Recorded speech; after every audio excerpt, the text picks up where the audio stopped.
Господи, чтобы вы понимали, я 26 минут снимала, а у меня был выключен микрофон. Да, гений, плейбой, миллиардер, филантроп, или как-то. В кадре будет Феликс. Он никуда не хочет уходить, вот. Поэтому сегодня с ним. В общем, это мой первый обзор, поэтому строго не судите. Ты офигел? Там моя кружка вообще стоит. Угу. Всё. Всем привет. Я Лера. Сегодня я хочу сделать обзорчик вам на книжечку, собственно, книжечка Лорна Гунелли «Бог всегда путешествует инкогнито». Собственно, об авторе. Кому интересно, неинтересно, там промотайте. Вот. Возможно, даже напишу,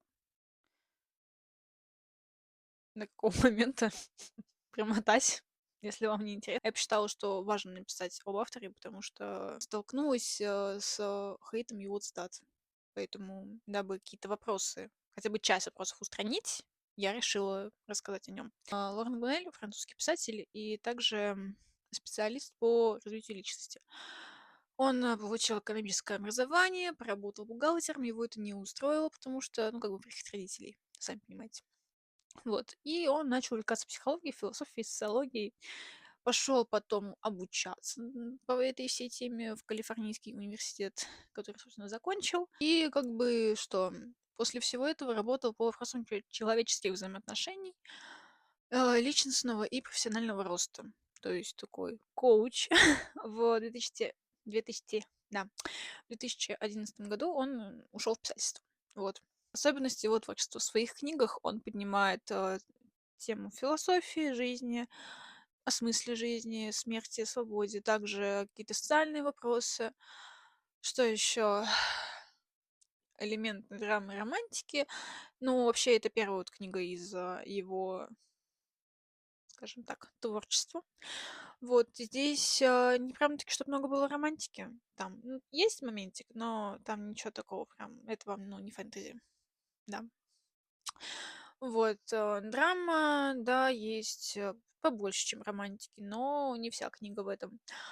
Вот. Ну и детективные сюжетики тоже там присутствуют. Они мне очень понравились. Развязочка вообще мощная, как я считаю. Собственно, книга была а, выпущена в 2000... Чё?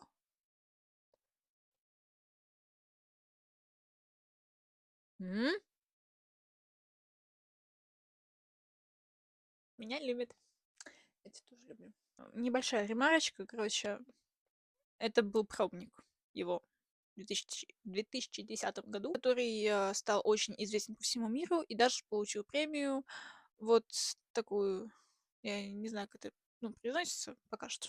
Вот. Ну, в 2011 году, вот, естественно, он прям с головы во все это ушел.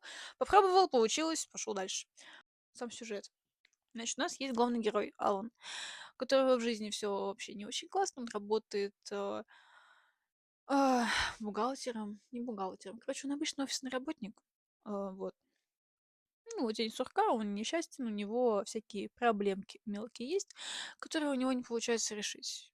И, собственно, единственный выход, который он нашел, это с башни Эльфилевой полетать. Вот. Устал. Господи, вот какие. Ой, ой.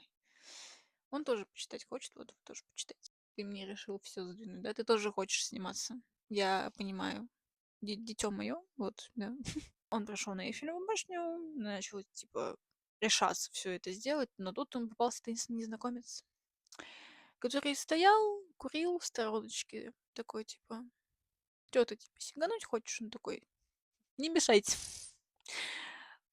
Ой, он стоит такой, ну давай, прыгай. Он давил на него этим, и благодаря этому Алан, хотел сказать Лорен, может, ну, оговорочка, но может и не просто оговорочка, не знаю. По компьютеру, конечно, было пройтись обязательно, да. Этот таинственный незнакомец был Ив Дюбре. Он с Аланом взял пари, если можно так выразиться. Пари заключается в том, что Алан выполняет все его задания, полностью ему доверяется, и если он все выполняет, он получает огромную сумму денег. Если нет, эльфовая башня всегда на месте, сигай. Ну, пари было реально, типа, в духе, там, или из серии, ну, сделай или умри. Дюбре выступает как тот самый бог, который путешествует инкогнито.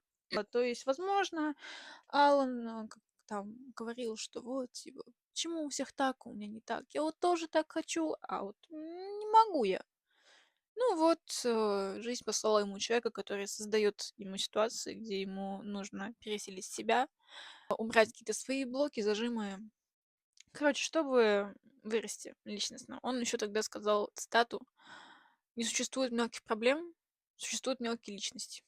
Алан проходит все вот эти задания, у него происходит личностная трансформация, рост, называйте как хотите. Он начинает брать ответственность на себя, он перестал быть таким уж социофобом, он начал плевать на мнение других и начал хоть что-то делать в этой жизни, как-то выкручиваться. Задания порой были жесткие максимально, но Алан смог. И если у вас в жизни тоже тяжелая ситуация, вы тоже сможете. Да, кто-то скажет, что ну это всего лишь книга, это всего лишь фантазия. Ребят, в жизни столько ситуаций. Кто-то из грязи в князи, сами понимаете. Вот. Короче, концовка просто вообще жесть из-за того, что у Алана меняется жизнь на 360, на 360 градусов. И чтобы вы понимали, у Дюбре был план, заготовленный, дам вам небольшой спойлер. Дюбре все это планировал 15 лет. 15. Почему 15? Вы узнаете в книге. Вот. В общем, даже сам Дюбре был просто в шоке от того, что сделал Алан, потому что это не было в его планах. Он ожидал, что это будет его провал, но это оказался его триумф. И, ну, возможно, он все-таки был горд этим человеком. Я надеюсь. Иначе концовка будет еще грустнее. Суть в том, что вот, окей, у Алана произошла личностная трансформация благодаря Дюбре. Но по раскрытию, по развязке этой истории у меня только одна фраза. Каждому психологу нужен свой психолог. Потому что, ну, наделать такого, ну, чем он думал? У меня вот такой вопрос. Ну ладно, это вот вопрос для рассуждения. Собственно, ключевые темы и идеи произведения. Ой. Лорн Гуней раскрывает здесь свободу выбора, то бишь это о том, что у человека все его... Секундочку. Что все проблемы человека в его голове. Все его страхи, не знаю, какое-то навязанное мнение общества, стереотипы, привычки. Это все его же рамки, которые ему мешают развиваться. Вот. И, ну, как бы, это все решаемо, если захотеть. Вот. А также доверие к жизни. Тут могу процитировать так. Сосредоточившись на одной тропе, вы не увидите тысячу остальных, которые могут привести вас в очень красивые места, где вам могут попасться нужные вам люди, которые научат вас очень многому и нужному. Как много слова нужно, да? Ладно.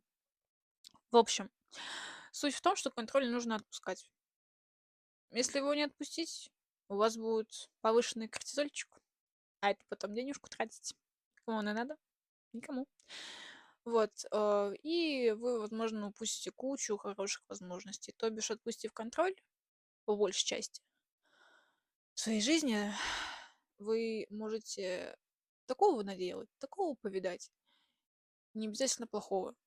Вы получите куда больше опыта, вы получите куда больше классных эмоций, если просто отпустите контроль. Все. Что еще? Ответственность. Пока человек не поймет, что его жизнь в его же руках, он так и продолжит ныть, что он ничего не может, что нет власти над всеми этими проблемами. И есть, конечно, ситуации, где ты реально ничего не можешь поделать, и не от тебя ситуация зависит. Но по большей части, ну, как бы это твоя жизнь, но это твое дело. Это твоя ответственность. Иди, что ты сам и делай. Не можешь, иди к психологу, научит. Ну, либо сам что-нибудь почитай. Из меня очень классная поддержка, да. Я добрая, правда. Так, и поиск смысла. То есть роман наводит нас на мысли о том, что нам в этой жизни важно, что делает нас счастливыми, где наше счастье, с кем наше счастье. Вот, дает обо всем об этом задуматься. В романе присутствуют художественные черты, и это плюс. Лично мне такое очень нравится. Там очень красивое описание Парижа, улиц, ресторанчиков. Вот, и не только. Также там природа за городом, вот это все вообще очень классно. Ой, ну и черты самопознания, конечно же. Эта книга, в общем, не про розовые очки, не про то, как все легко. То есть там сходи, поманифестируй, повизуализируй, и все у тебя будет. Нет. Нет, это нет. Роман про суровую жизнь. Ну, она сурова только в том моменте, если ты не берешь ответственность за нее. Вот. Про трезвый взгляд на вещи и про логическую цепочку для достижения цели. И по сути это все максимально просто на словах, но на деле это, ну, правда тяжело, особенно психологически, особенно тем, кто какой-нибудь тревожник, социофоб, социопат, может быть, не знаю. Вот, но это все возможно. Так что, если у вас какие-то трудности в жизни, вы там запутались в каком-то тупике, в кризисе, почитайте. Правда. Возможно, это наведет на какую-то новую идею. Потому что я, ну, я не собиралась делать обзор на эту книгу, когда только начала ее читать. Вот вообще, мне было пофиг, абсолютно.